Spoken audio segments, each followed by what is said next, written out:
Okay, students, now we will study about the demand, its types, and its various functions.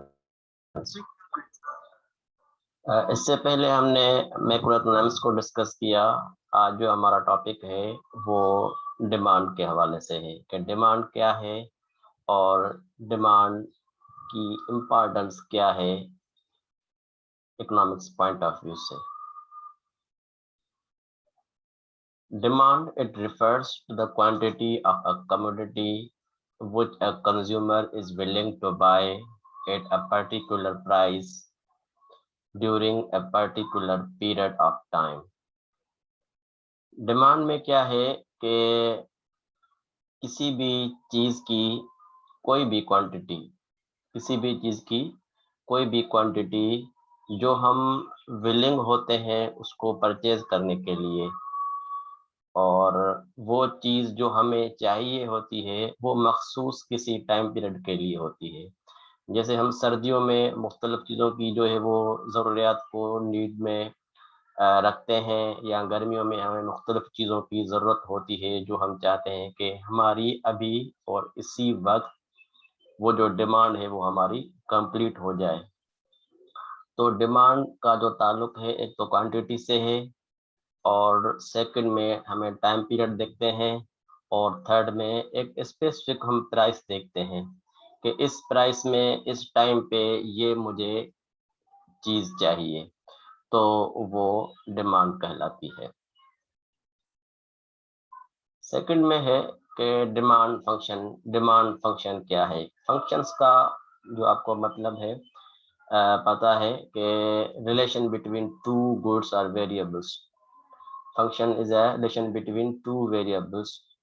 दो मुख्तलिफ जो variables होते हैं उनमें जो रिलेशन होती है वो फंक्शन कहलाती है। A demand function is a statement of the relation between the demand for a product and all variables factors that affect demand. ऐसे फैक्टर्स जो डिमांड को जो है वो अफेक्ट करें, उनकी प्राइस को ज़्यादा करें, कम करें, तो वो कहलाते हैं डिमांड फंक्शंस। मुख्तलिफ वेरिएबल्स इन्वॉल्व होते हैं तो वो डिमांड फंक्शन में आ जाते हैं। It is also defined as a relation between the consumers optimal choice of the quantity of a goods and its price is called a demand function.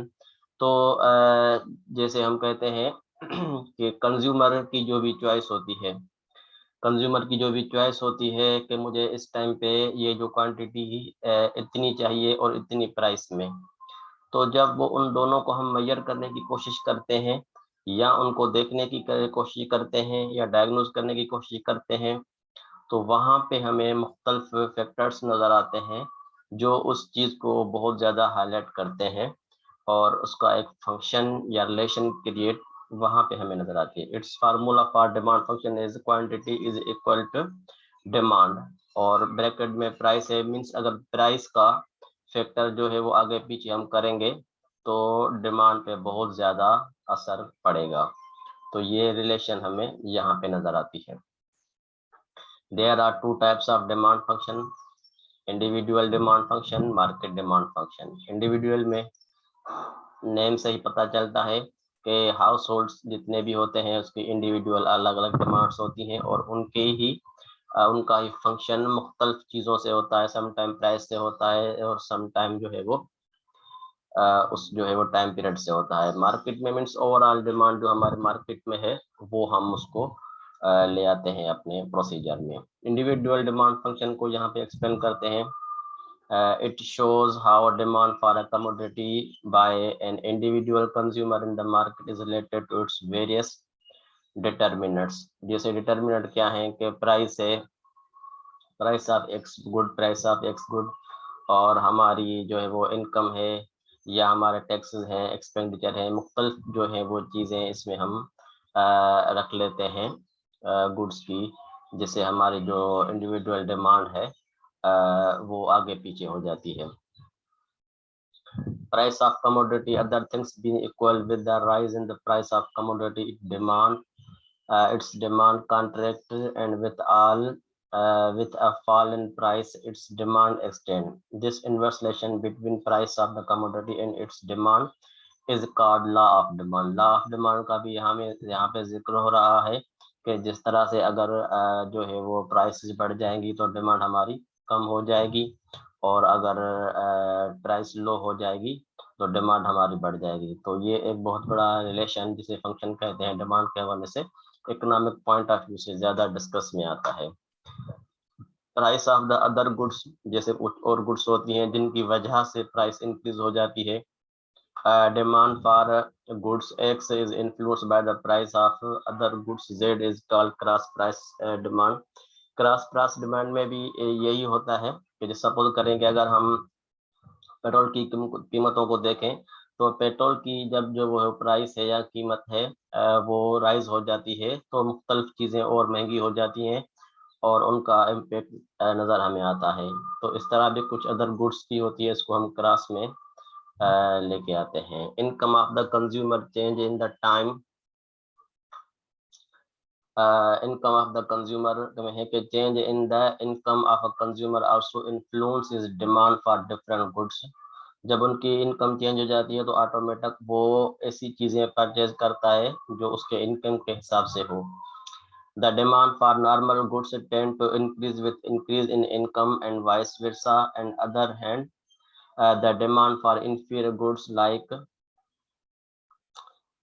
coarse grain tends to decrease with the increase in income and vice versa। तो suppose ऐसा होता है कि हम जब हर किसी की अपनी अपनी रेंज होती है इकोनॉमिक पॉइंट ऑफ व्यू से, कुछ गुड्स नॉर्मल होती हैं, कुछ गुड्स लग्जरी होती हैं। अब नॉर्मल गुड्स जैसे है कि एवरेज पीपल होते हैं वो आम गुड्स जो है वो परचेज करते हैं अपनी इनकम के हिसाब से। सेम लोग अगर वो किसी हाई कैटेगरी की जॉब में आ जाते हैं, उनकी इनकम ज़्यादा बहुत बढ़ जाती है तो वो अपने आप को शिफ्ट कर देते हैं किसके हवाले से, लग्जरी गुड्स के हवाले से। तो जो नॉर्मल गुड्स होती हैं उनकी जो है वैल्यू उनकी नज़र में डिक्रीज हो जाती है और उनकी डिमांड इस तरह से वो कम हो जाती है। Taste and preference of people, लोगों की जो जायका जो है वो चेंज हो जाते हैं इनकम की वजह से, या जो है वो मुख्तलिफ फैक्टर्स होते हैं उनकी वजह से। तो इससे भी डिमांड पे फर्क पड़ता है। अब तक जो हमने डिस्कस कर रहे हैं कि डिमांड कैसे इंक्रीज और डिक्रीज हो रही है, क्या फंक्शन है, किस किस से डिमांड की रिलेशन है, उस हवाले से हम इसको पढ़ रहे हैं। The demand for goods and service depends upon the individual taste and preferences. They include fashion, habit, custom, etc. Taste and preference of the consumer influenced by advertisement, change in fashion, climate and new inventions, etc. वो कहते हैं कि किस तरह से जो demand market में चीज़ों की इंक्रीज हो जाती है या डिक्रीज हो जाती है या वैल्यूज की नहीं रहती। तो वो कहते हैं कि प्राइस का अलावा भी कुछ और फैक्टर्स होते हैं जो हमारे डिमांड को जो है वो कॉन्ट्रैक्ट में लेके आते हैं या इलास्टिक कर देते हैं। तो उन फैक्टर्स को वो स्टडी कर रहे हैं और उसका रिलेशन देख रहे हैं, फंक्शन देख रहे हैं कि किस चीज़ों से है। तो उनमें टेस्ट एंड प्रेफरेंस का भी एक बहुत बड़ा फैक्टर नज़र आता है जिसमें लोगों के जो वो कस्टम के हवाले से टेस्ट जो चेंज हो जाते हैं और लोग जो है वो दूसरी चीज़ें परचेज करना स्टार्ट कर देते हैं। तो इनसे भी जो है वो डिमांड पे बहुत बड़ा फर्क पड़ता है। Expectations, if the consumer expects that the price in future will rise, he will buy more quantity in present at existence price.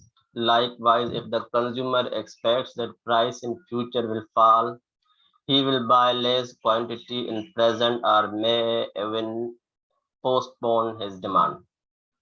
Sometimes ऐसा होता है कि डिमांड अचानक बढ़ जाती है और जो लोग हैं वो चीजें अपने घरों में रखना स्टार्ट कर देते हैं। सपोज करेंगे जैसे शुगर की प्राइस जो है वो कंट्रोल नहीं हो पा रही, तो अगर आज 100 रुपीज में मिल रही है तो कुछ लोग होते हैं या बड़े बड़े ट्रेडर्स होते हैं वो क्या करते हैं कि इस चीज को वो अपने पास स्टॉक में कर लेते हैं और फिर बाद में वो उसको सेल करते हैं।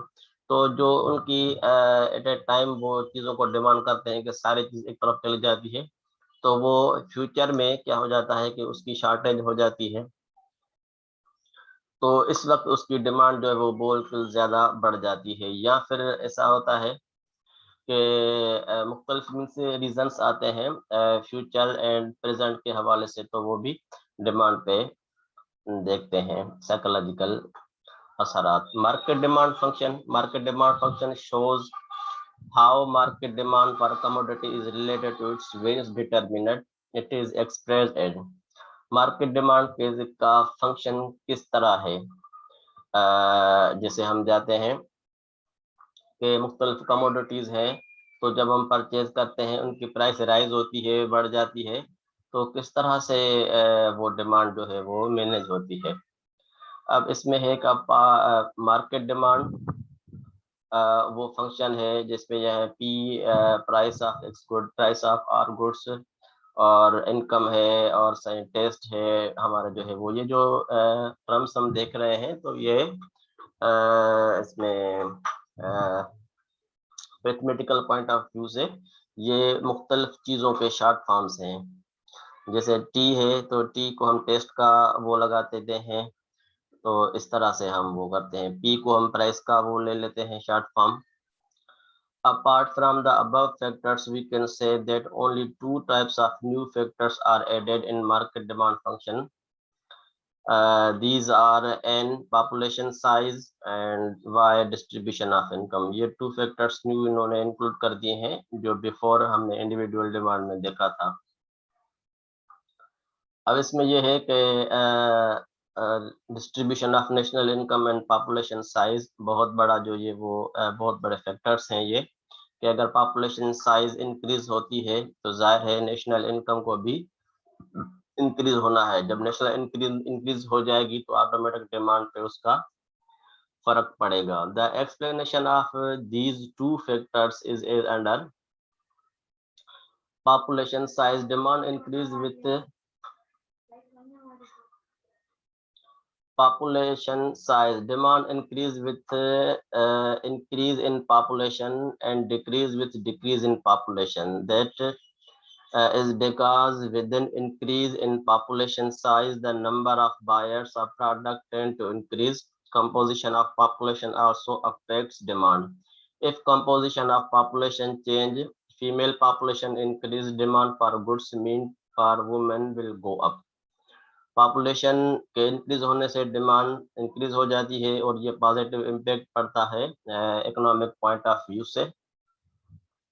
सेम टाइम यहाँ पे आ रहा है कि distribution of income market demand is also influenced by change in the distribution of income in society. If income is equally distributed there will be less demand. In case of unequal distribution, most people will have enough money to buy things.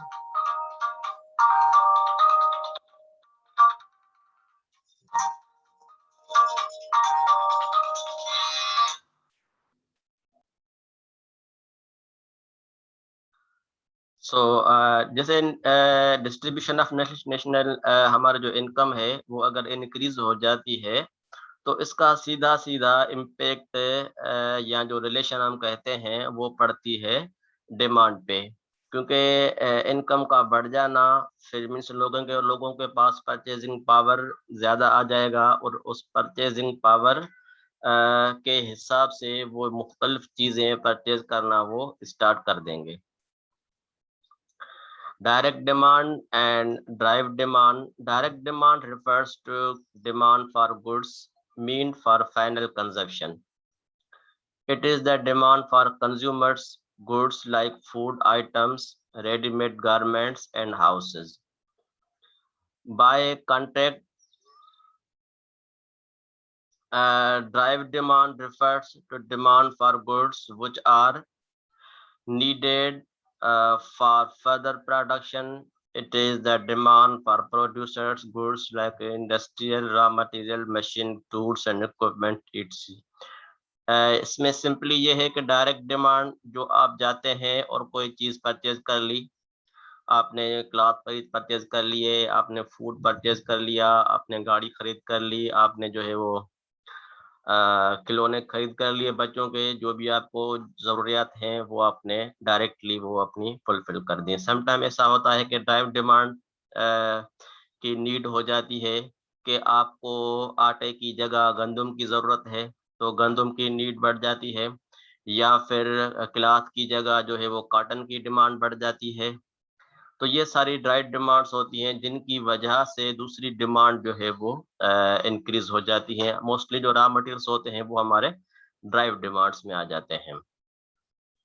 Domestic and industrial demand, simple. The example of a refrigerator can be restated to distinguish between the demand for domestic consumption and demand for industrial use.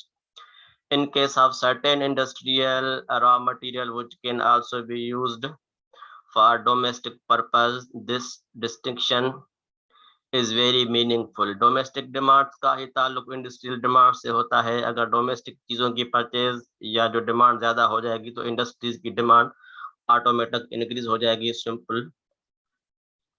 Autonomous and induced demand, when the demand for a product is tied to the purchase of some parent product, its demand is called induced or drive demand। वो जो same हमने कही कि ऐसी चीजें होती हैं जिनकी जो है वो हमें कंटिन्यूअस जरूरत पड़ती है तो वो इसमें आ जाती हैं। Autonomous demand on the other hand is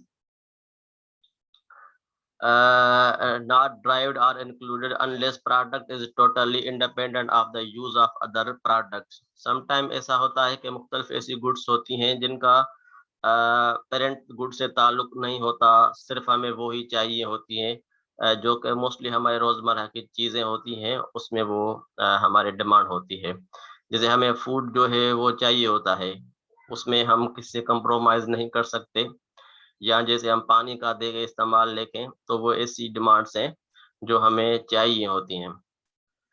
perishable and durable goods दोनों बहुत इम्पोर्टेंट हैं। पेरिशेबल मीन्स जो गुड्स जो है वो जल्दी ख़राब हो जाती हैं तो उनकी डिमांड भी स्पेसिफिक टाइम पीरियड के वाले होती है।